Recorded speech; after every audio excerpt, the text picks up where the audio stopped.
Bismillahirrahmanirrahim. Alhamdulillahi rabbil alamin wa bihi nasta'in ala umur dunya waddin. Nastaghfiruhu nastahdihi wa natubu ilaihi wa natawakkalu alaihi. Wa na'udzu bihi min syururi anfusina wa min sayyiati a'malina. May yahdihillahu fala mudilla lahu wa huwal muhtad wa may yudlil falan tajid lahu waliyyan mursyida wa la hadiya lahu. Asyhadu an la ilaha illallah wahdahu la syarika lahu wa asyhadu anna sayyidana Muhammadan abduhu wa rasuluh.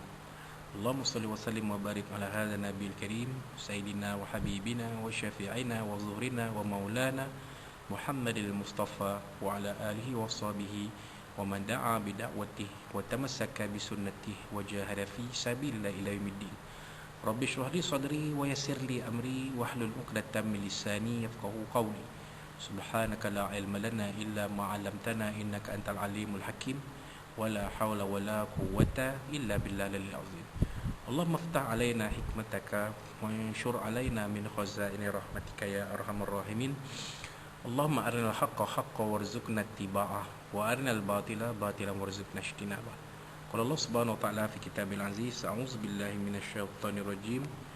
Bismillahirrahmanirrahim. Qul huwallahu ahad, Allahus samad, lam yalid wa lam yulad wa lam yakul lahu kufuwan ahad. Sadaqallahul azim. Wa qala nabiyuna Muhammad sallallahu alaihi wasallam, khairukum man ta'allama al-Qur'ana wa 'allamahu, aw kama qala Rasulullah sallallahu alaihi wasallam. Tuan-tuan dan puan muslimin sekalian, assalamualaikum warahmatullahi wabarakatuh. Amma ba', alhamdulillah, alhamdulillah, pada malam ini 10 Muharram 1442 Hijrah bersamaan 28 September 2020. Sekali lagi kita panjatkan setinggi puji syukur kepada Allah SWT yang memberikan kita kesempatan untuk berada dalam majlis ilmu ini, yang ianya merupakan satu taman dari taman-taman syurga Allah SWT. Kita akan dikurniakan barakah rahmah dan barakah dan maghfirah dari Allah Subhanahu Wa Taala, diturunkan oleh para malaikat, dikurniakan pada kita sakinah, yakni ketenangan, dan dikurniakan kita pahala sebaik dari Allah Subhanahu Wa Taala berkat kita mengikuti kuliah maya ni, insya-Allah. Dan kita teruskan kupasan pengajian kitab kita, iaitu kitab Tafsirul Munir juzuk 30, sampai kepada 3 surah yang terakhir dalam Al-Quran ini, juga dalam juzuk 30 ni. Yang pertamanya ialah surah Al-Ikhlas pada muka surat 469. Surah ini adalah surah Makkiyah yang mengandungi 4 ayat, sama seperti surah Al-Masad sebelum ini. Surah Al-Ikhlas ini juga adalah surah Makkiyah yang diturunkan ketika Nabi SAW masih berada di kota Makkatul Mukarramah, sebelum peristiwa hijrah baginda ke kota Al-Madinah Munawwarah. Nama surah ini dinamakan dengan berbagai nama. Yang paling terkenal ialah surah Al-Ikhlas, kerana ia membicarakan tentang tauhid yang tulus dan suci terhadap Allah SWT, suci daripada sebarang kekurangan dan bebas daripada sebarang penyekutuan. Juga kerana Allah SWT membebaskan hamba dan dari sebarang syirik atau daripada api neraka. Ia juga dinamakan sebagai surah At-Tafrid, At-Tajrid, At-Tafrid, At-Tajrid, At-Tauhid, An-Najah, Al-Wilayah, kerana setiap orang yang membacanya akan tergolong dalam kalangan awliya Allah dan ahli al-ma'rifah. Ia juga dinamakan sebagai surah Al-Asas, kerana ia merangkumi asas-asas dan prinsip agama. Kaitan surah dengan surah sebelumnya, kesesuaian antara surah ini dengan surah sebelumnya jelas. Surah Al-Kafirun sebelumnya bertujuan membebaskan diri dari semua jenis kekufuran dan syirik. Manakala surah ini pula bertujuan mensabitkan tauhid untuk Allah SWT yang maha istimewa dengan sifat-sifat kesempurnaan, yang sentiasa menjadi tempat tumpuan dan hajat, yang suci daripada mempunyai rakan, kongsi dan yang serupa dengannya. Justru itu kedua-dua surah ini dirangkaikan bersama di dalam bacaan dalam beberapa solat, seperti 2 rakaat solat subuh dan solat tawaf, solat duha, solat maghrib dan solat sunat untuk orang yang hendak bermusafir. Di surah ni cukup mudah, cukup mudah surah ni. Ada ramai di kalangan kita yang hafal surah ini. Kandungan surah ini mengandungi rukun-rukun akidah dan syariat Islam yang terpenting, iaitu mentauhidkan Allah dan mensucikannya, memperlakukannya dengan sifat-sifat kesempurnaan, dan menafikan kewujudan sebarang sekutu baginya. Ini secara tidak langsung menolak pandangan orang-orang Nasrani yang menganut faham Trinitas atau konsep tiga Tuhan. Surah ini juga menyanggah perbuatan orang-orang musyrikin yang mengabdikan diri kepada Tuhan-Tuhan yang lain di samping pengabdian diri kepada Allah SWT. Jadi surah ini menolak, kerana dalam surah ini Allah Ta'ala menyebut Qul huwallahu ahad, kata wahai Muhammad, Allah Ta'ala itu Maha Esa. Jadi menolak kepercayaan orang-orang Kristian yang menganggap Tuhan itu ada Tuhan Bapa, Tuhan Anak dan Roh Suci. Dan ketiga-tiga itu ada sifat Tuhan yang boleh tercantum menjadi satu Tuhan. Jadi ini ditolak dalam ayat ini, dan juga ayat ini tegas menolak kepercayaan adanya Tuhan-Tuhan yang lain bersama Allah SWT. Jadi ayat ini jelas menyatakan pengabdian kita, penyembahan kita hanya kepada Allah SWT. Kelebihannya, terdapat banyak hadis yang menceritakan kelebihan surah ini dan menjelaskan bahawa pada pahala membacanya menyamai pahala membaca 1/3 Al-Quran. Kerana apa yang terkandung dalam Al-Quran merupakan penjelasan terhadap apa yang telah direngkaskan dalam surah ini. Juga kerana prinsip-prinsip syariat Islam ada 3, iaitu mentauhidkan Allah, penerapan batas sempadan dan hukum hakam, dan seterusnya penjelasan mengenai cara beramal dengan Islam. Surah ini pula telah menjelaskan persoalan tauhid dan cara memuji dan memuliakan Allah SWT. Imam Al-Bukhari, Abu Dawud dan An-Nasa'i telah mengeluarkan sebuah hadis daripada Sayyidina Abu Sa'id Al-Khudri radhiyallahu anhu bahawa seorang lelaki telah mendengar seorang lelaki yang lain membaca surah ini sambil mengulanginya. Apabila tiba sewaktu pagi, dia datang bertemu Rasulullah SAW lalu menceritakan apa yang berlaku kepada baginda. Seorang lelaki ini memperkecilkannya. Baginda lalu bersabda, "Wallazi nafsi biyadihi innaha la ta'dilu thulutsal Qur'an." Surah Rasulullah SAW. Mafhumnya, demi Allah yang jiwaku berada di dalam genggamannya, sesungguhnya surah tersebut menyamai 1/3 Al-Quran. Dalam riwayat yang lain dari Imam Al-Bukhari juga daripada Sayyidina Abu Sa'id Al-Khudri radhiyallahu anhu, beliau berkata, sabda Rasulullah SAW kepada sahabat-sahabat baginda, "Adakah ada di kalangan kamu yang berasa lemah untuk membaca 1/3 Al-Quran pada satu malam?" Para sahabat merasa berat yang ini dengan sarana itu. Lalu mereka berkata, "Siapalah di kalangan kami yang mampu melakukan demikian, wahai Rasulullah?" Baginda lalu bersabda, ya, surah Al-Ikhlas itu menyamai 1/3 Al-Quran. Imam Muslim dan At-Tirmizi meriwayatkan daripada Abu Hurairah radhiyallahu anhu, katanya, sabda Rasulullah SAW, "Berhimpunlah kamu semua, sungguhnya aku akan membacakan kepada kamu 1/3 Al-Quran." Orang ramai lalu berhimpun. Baginda seterusnya keluar lalu membaca surah Al-Ikhlas. Kemudian baginda masuk kembali. Orang ramai bercakap sesama mereka. Baginda berkata, "Aku akan membacakan kepada kamu sekalian 1/3 Al-Quran. Aku rasa ini adalah satu berita baik yang datang dari langit." Baginda kemudiannya keluar lalu bersabda, "Tidak, tadi aku kata aku ingin membaca kepada kamu 1/3 Al-Quran ini. Ketahuilah sesungguhnya ini surah Al-Ikhlas menyamai 1/3 Al-Quran." Imam Ahmad, At-Tirmizi, An-Nasa'i meriwayatkan dari Sayyidina Abu Ayyub Al-Ansari daripada Nabi SAW bersabda, "Ayu'jizu ahadukum an yaqra'a thulutsal Qur'ani fi lailah." Adakah di kalangan kamu ini orang yang tak mampu membaca 1/3 Quran pada satu malam? Fa innahu man qara'a qul huwallahu ahad Allahus samad fi lailah faqad qara'a lailata idzin thulutsal Quran. Atau kama qala Rasulullah SAW, mafhumnya, sesungguhnya siapa yang membaca surah Al-Ikhlas pada satu malam, maka dia telah membaca pada malam tersebut 1/3 Al-Quran. Itu dia kelebihan surah Al-Ikhlas ini, ataupun surah Qul huwallahu ini. Sebab turun surah, Imam Ahmad, At-Tirmizi dan Ibnu Jarir meriwayatkan daripada Sayyidina Ubay bin Ka'ab radhiyallahu anhu bahawa orang-orang musyrikin telah berkata kepada Rasulullah SAW, "Wahai Muhammad, sifatkan kepada kami Tuhan anda." Maka Allah menurunkan surah Al-Ikhlas. Ibnu Jarir dan At-Tirmizi dalam riwayat lain menambah bahawa As-Samad ialah yang tidak beranak atau diperanakkan, kerana setiap yang dilahirkan pasti akan mati, manakala setiap yang mati pasti akan meninggalkan waris. Sedangkan Allah SWT tidak mati dan tidak pula meninggalkan waris. Firman Allah SWT, mafhumnya, "Walam yakul lahu kufuwan ahad." Dan tidak ada yang setara dengannya.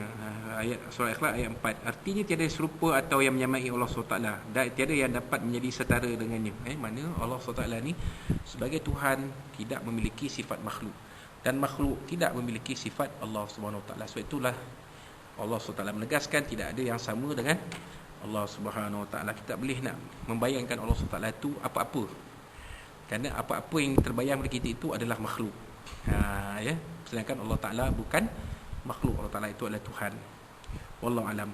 Qatadah, Dhahhak dan Muqatil, ini semua ketiga-tiga ulama tafsir dalam kalangan tabi'in, berkata beberapa orang Yahudi datang bertemu Rasulullah SAW lalu berkata, sifatkan kepada kami Tuhan kamu, ya Muhammad, kerana Allah telah menurunkan sifat-sifatnya di dalam Taurat. Ceritakan kepada kami dia dari apa, dan dia dari jenis mana, adakah dia emas atau tembaga atau perak, adakah dia makan dan minum, dan dari siapa dia mewarisi dunia atau mewariskan dunia ini kepada sesiapa. Dalam rangka menjawab soalan mereka, maka Allah SWT menurunkan surah ini dengan menjelaskan tentang sifat-sifat Allah secara khusus. Itu dia, sifat Allah yang ada di dalam ayat surah Ikhlas ni. Ada 4 sifat Allah SWT yang kita akan uraikan nanti, insya-Allah. Jadi sebelum kita teruskan dengan tafsir surah Ikhlas ni, kita akan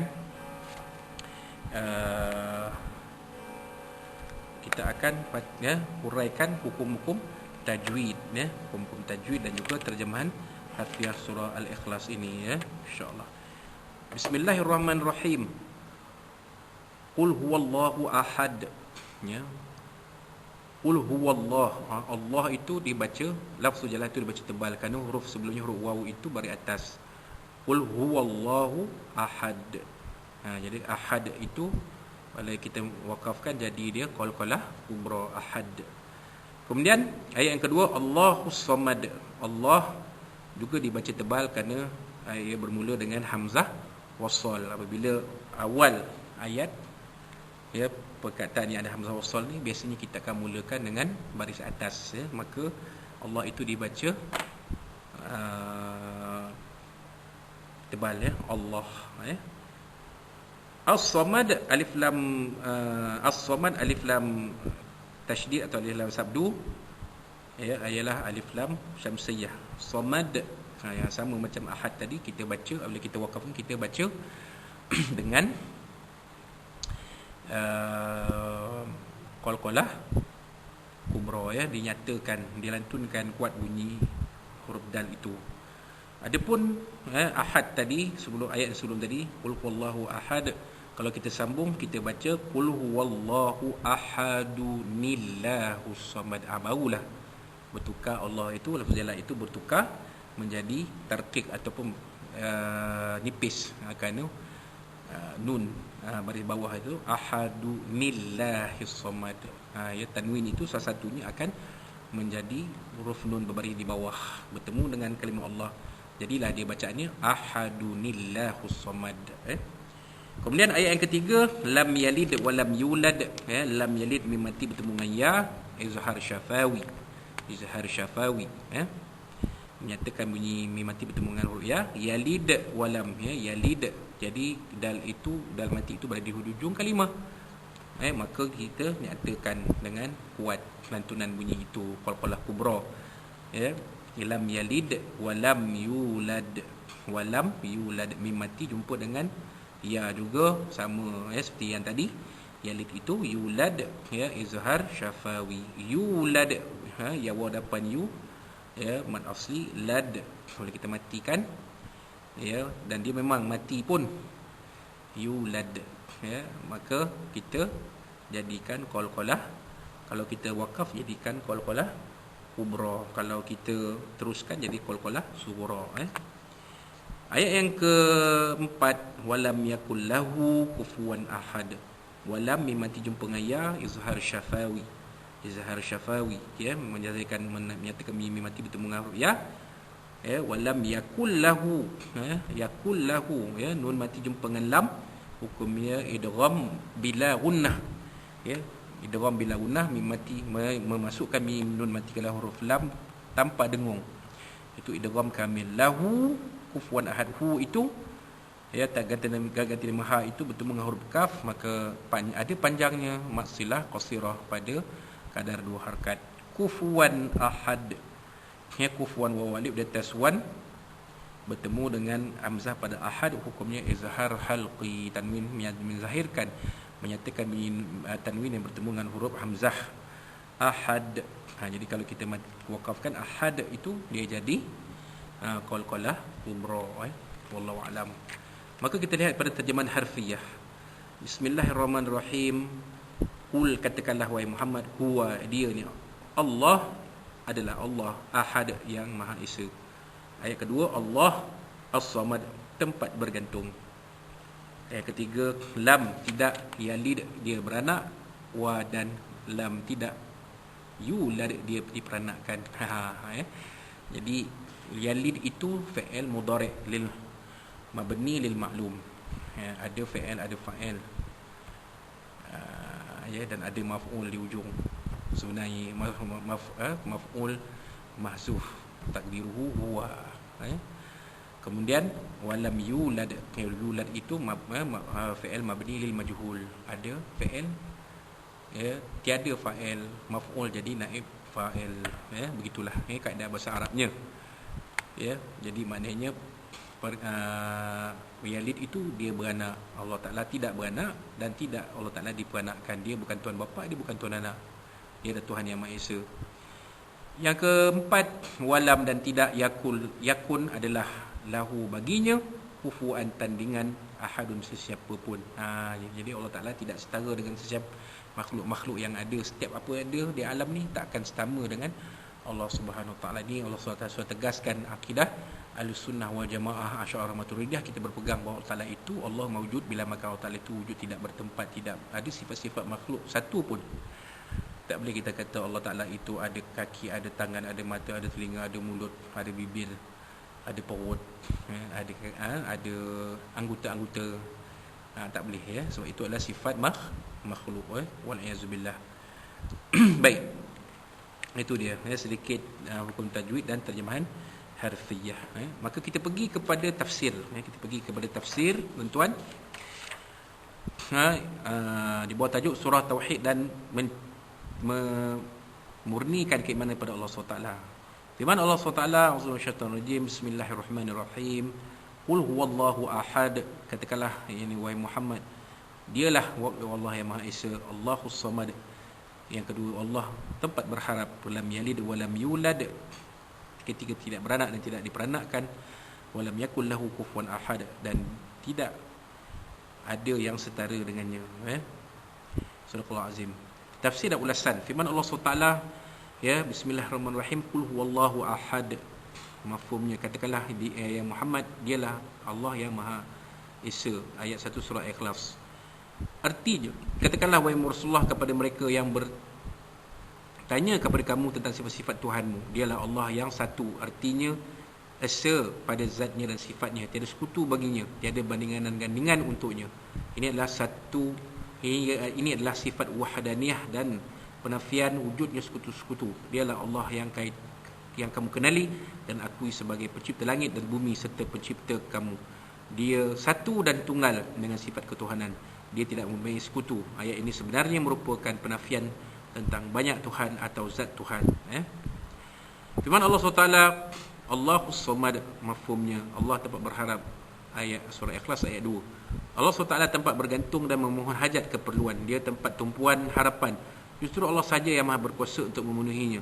Allah tempat makhluk mengadu. Tidak ada seorang pun yang tidak memerlukan Allah, namun dia tidak pula memerlukan mereka. Ini menyangah keyakinan orang-orang musyrikin Arab dan lain-lain tentang kewujudan perantaraan atau orang-orang tengah dan para pemberi syafaat. Ini dalam hubungan antara khaliq dan makhluk.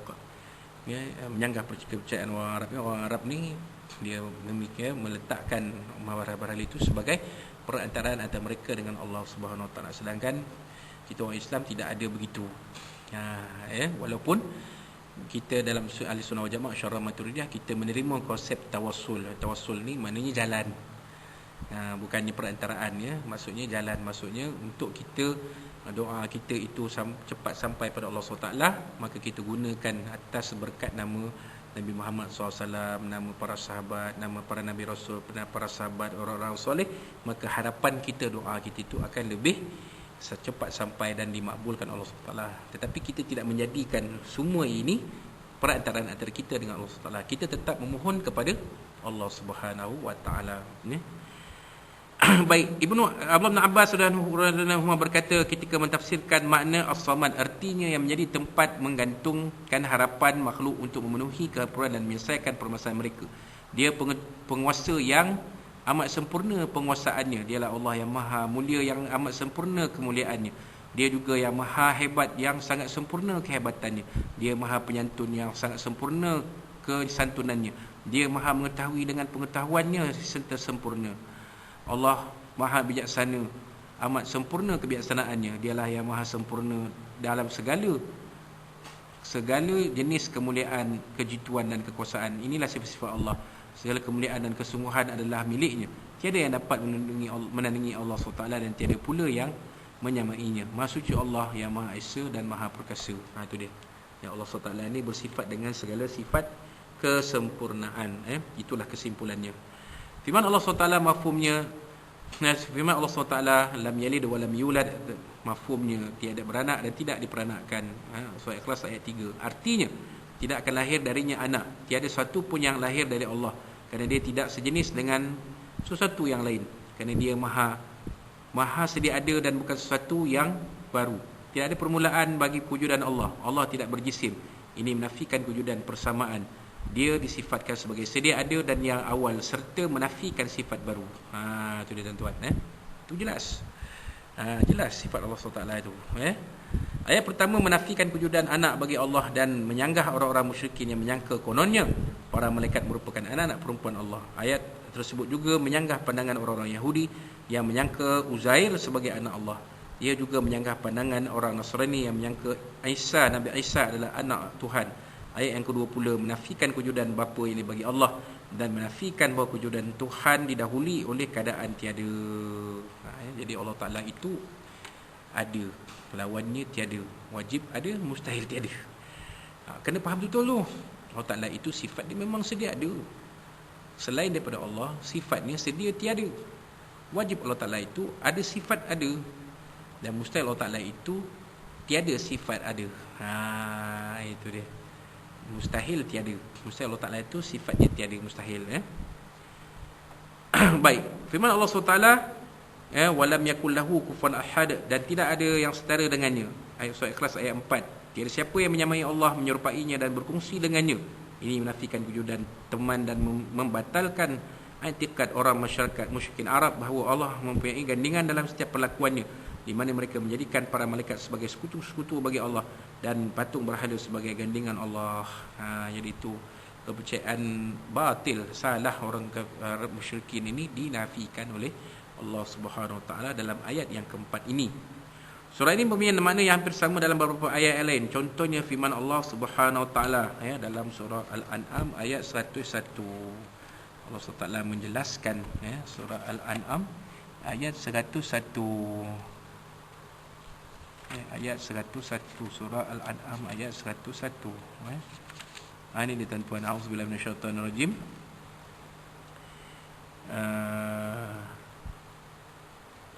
Badi'us samawati wal ard anna yakunu lahu walad. Sadaqallahu azim. Walam takul lahu sahibah wa khalaqa kulla syai'in wa huwa bikulli syai'in alim. Sadaqallahu azim. Mafhum pencipta langit dan bumi, bagaimana mungkin dia memiliki anak sedangkan tiada baginya teman, pencipta segala sesuatu. Artinya dia memiliki segala-galanya dan bahkan merupakan penciptanya. Bagaimana mungkin dia memiliki gandingan dari kalangan makhluk ciptaannya. Ini adalah sifat yang mustahil bagi Allah SWT. Seterusnya firman Allah SWT mafhumnya. Ini surah Maryam. Surah Maryam ayat 82 hingga 95. Banyak ni. Surah Maryam ayat 82 hingga 95. Mari kita lihat surah Maryam ini. 82 hingga 95. Panjang 82 hingga 95. Kalla sayakfuruna bi'ibadatihi wa yakununa 'alaihim didda.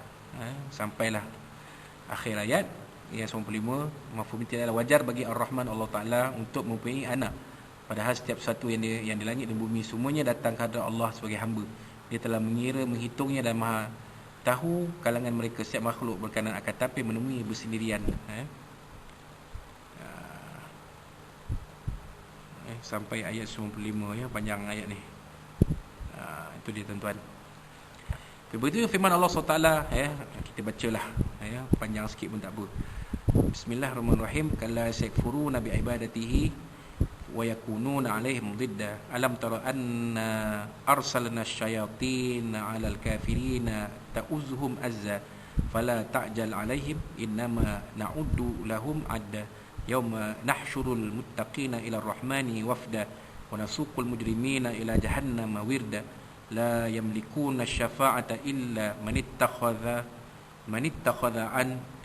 عند الرحمن عهدا وقالوا اتخذ الرحمن ولدا لقد جئتم شيئا إدا تكاد السماوات يتفطرن منه وتنشق الأرض وتخر الجبال هدا أن دعوا للرحمن ولدا وما ينبغي للرحمن أن يتخذ ولدا إن كل من في السماوات والأرض إلا آتي الرحمن عبدا لقد أحصاهم وعدهم عدا وكلهم آتيه يوم القيامة فردا. Surah Azim.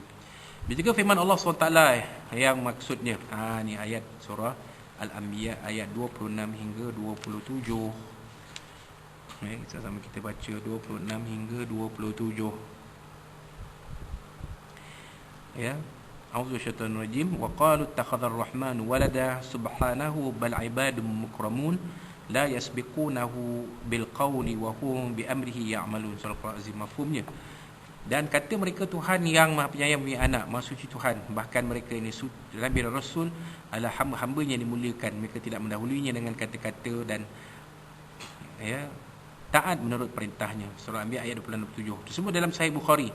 Tidak ada seorang pun yang lebih sabar dalam mendengar perkara yang menyakitkan dari Allah SWT. Orang-orang kafir itu yang menyatakan Allah punya anak, sedangkan dialah yang memberi rezeki dan menjadikan mereka sejahtera.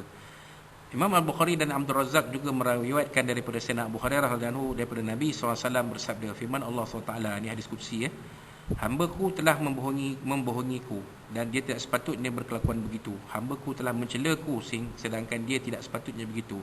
Adapun pembohongannya terhadapku ialah mereka berkata Allah tidak akan mencipta diriku semula ini kemudian hari sebagaimana dia mula menciptaku, sedangkan mencipta awal kejadian tidaklah lebih senang dari mengulangi kejadiannya, manakala celaannya terhadapku ialah kata-kata mereka Allah SWT mempunyai anak sedangkan aku esa dan tempat manusia berharap aku tidak melahirkan anak dan tidak dilahirkan, tiada seorang pun yang setanding dengan aku.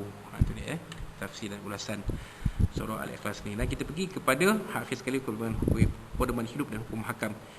Pertama, surah yang ringkas ini mengandungi dua perkara, iaitu penafian dan pengisbatan sekaligus. Surah ini menjelaskan mesti firman-Nya, mafhumnya Allah yang Maha Esa, qul huwallahu ahad, bahawa Allah SWT esa dari sudut zatnya dan hakikatnya, suci dari segala unsur-unsur penyusunan.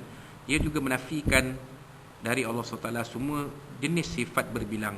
Ia juga menjelaskan melalui firman-Nya Allah tempat berharap, Allahus Samad, bahawa dirinya Maha Kaya, Maha Mulia dan Maha mengasihani. Semua makhluk memerlukannya untuk memohon rahmat dan keperluan mereka. Allah bersifat dengan segala sifat yang sempurna dan maha hebat. Ayat ini menafikan bahawa Allah memerlukan pertolongan orang atau Tuhan lain. Mesti ayatnya tidak beranak, lam yalid. Surah ini menegaskan bahawa Allah itu Maha Esa dan Tunggal, tidak ada yang sejenis dengannya. Dia tidak melahirkan sesiapa, tiada siapa selepasnya yang menyamainya. Ayat ini juga menafikan ada yang lain dari Allah yang sejenis dan serupa dengannya. Allah Ta'ala juga Maha Sedia Wujud. Sejak azali, ia tidak didahului oleh sifat tiada. Ia tidak ada berbapa. Tidak ada sesiapa yang mendahuluinya. Manakala menerusi firman-Nya, walam yulad, tidak diperanakkan pula, menafikan sifat baru atau awalan kejadiannya. Allah SWT juga tidak ada tara atau wujud lain yang sebaya. Tidak ada yang menyerupainya. Tiada kelun, teman dan gandingan. Penafian tentang wujud gandingan dan yang menyerupai zatnya yang maha tinggi dilepaskan, ditegaskan melalui firman Allah, mafhumnya walam yakul lahu kufuwan ahad, dan tidak ada yang setara dengannya. Setiap isbat merupakan penegasan terhadap akidah Islam yang tegak di atas asas tauhid, tanzih, penyucian dan pengagungan. Setiap penafian pula merupakan sanggahan terhadap pengikut akidah batil seperti Thanawiyah yang mengiktiraf kewujudan dua Tuhan bagi alam ini, iaitu Tuhan cahaya dan Tuhan kegelapan. Juga satu sanggahan terhadap Nasrani yang berfahaman Trinitas Tuhan tiga oknum. Ia juga menyanggah pandangan As-Sabi'ah yang menyembah bintang, pandangan Yahudi yang menyatakan bahawa Uzair anak Allah, dan pandangan musyrikin yang menyatakan bahawa malaikat adalah para puteri Allah. Firman-Nya bermaksud Ahad menolak pandangan Thanawiyah. Firman-Nya bermaksud Allahus Samad, Allah tempat berharap, menyanggah pandangan mereka yang mensabitkan kewujudan pencipta yang lain dari Allah. Ini kerana sekiranya terdapat pencipta lain dari Allah, tentu saja Allah tidak akan menjadi tempat pergantungan makhluk untuk memohon semua kehendak mereka. Firman Allah SWT selanjutnya, lam yalid wa lam yulad, tidak beranak akan menafikan pandangan Yahudi terhadap Uzair, pandangan Nasrani terhadap Nabi Isa, dan pandangan musyrikin bahawa para malaikat adalah puteri Allah. Manakala firman-Nya mafhum walam yakul lahu kufuwan ahad, dia ada yang setara dengannya, menafikan pandangan musyrikin yang menjadikan patung berhala sebagai sekutu atau gandingan bagi Allah SWT. Jadi tegaslah surah Ikhlas ini menafikan segala-gala kepercayaan yang batil tentang Allah Subhanahu Wa Taala. Yang akhir sekali, yang kedua, para ulama berkata surah ini menjelaskan hak Allah, sebenarnya surah Al-Kautsar menjelaskan hak-hak Rasulullah. Cuma sallallahu alaihi wasallam, cuma celaan terhadap hak Rasulullah dalam surah Al-Kautsar adalah kerana mereka berkata bahawa baginda Abtar yang terputus zuriat, tidak punya anak lelaki. Manakala celaan terhadap Allah yang dijawab dalam surah Ikhlas ini adalah kerana dakwaan mereka bahawa Allah punya anak. Kalau ketiadaan anak merupakan satu perkara yang mengaibkan bagi manusia, maka kewujudan anak bagi Allah pula adalah kekurangan atau keaiban bagi Allah. Justru itu Allah menyatakan di sini, katakanlah wahai Muhammad, qul, bagi menolak pandangan serah terhadap Allah ini. Manakala dalam surah Al-Kautsar Allah SWT tidak menyebut katakanlah, tapi Allah berfirman secara terus agar dia sendiri dapat mempertahankan Rasulullah sallallahu alaihi wasallam. Begitulah sedikit pedoman hukum hakam sebagai penutup tafsiran, kupasan tafsir surah Al-Ikhlas ini, bermula dari pengenalan sampailah ke hukum tajwid, terjemah harfiah, tafsir dan ulasan, dan akhir sekali pedoman dan hukum hakam. Yang mudah-mudahan surah Ikhlas ini menjadikan kita lebih kukuh pegangan akidah kita dalam diri kita, diri isteri, suami, anak-anak kita, seluruh umat Islam yang ada di atas muka bumi ini, supaya bertuhankan Allah yang Maha Esa, supaya kehidupan kita di dunia ini bahagia sampai ke akhirat nanti akan masuk dalam syurga Allah SWT. Dan sekiranya apa-apa yang diterangkan dalam kuliah ini mungkin ada terkurang di mana-mana, saya pun maaf dari Allah SWT, dari Nabi SAW, dan dari tuan-tuan dan puan-puan sekalian. Jangan lupa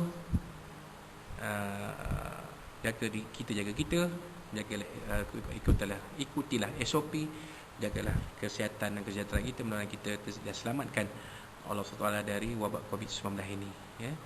Wallahu a'lam barakallahu fikum. Aku qala zata fa'zim li lakum. Kita akhiri kuliah kita malam ini dengan tasbih al-farsatu asbah. A'udzubillahi minasyaitonir rajim. Bismillahirrahmanirrahim. Alhamdulillahirabbil alamin wa bihi nasta'in wassalatu wassalamu ala asyrafil anbiya'i was salam ala Muhammadin azmi. Allahumma rahmina wa tafadhal badi tafam masuma. Allahumma ij'al kafin huri adana wa na'udzubika min syururin. Allahumma badid syamlahum wa farik jamahum wa shattit kalimatan wa zazil aqdam muslimin min kilabi ya qahhar ya jabbar ya mutakim ya Allah ya Allah ya Allah. Allahumma muzil kitab wa yamjid sawa'il ahzab ihzib wa sunna lil farim syara'ah muramin. Rabbana zidna ilma wa zama fa ya akmal rabbana atina fid dunya hasanah wa fil akhirati hasanah wa qina azabannar. Rabbana 'alaika tawakkalna wa ilaika al-masir. Rabbana taqabbal minna du'ana amsana wa liman wa liqana wa amalana fi hadhihi al-lailatil mubarakah min syahri safar mubarak innaka sami'un alim. Ta'ala ma la tatawrim da'wa fi asma'i wa tatawfi asam wa qul alhamdulillahi rabbil alamin. Taqabbalallahu minna minkum innahu minkum tawwabur rahim. Billahi taufiq. Assalamualaikum warahmatullahi wabarakatuh.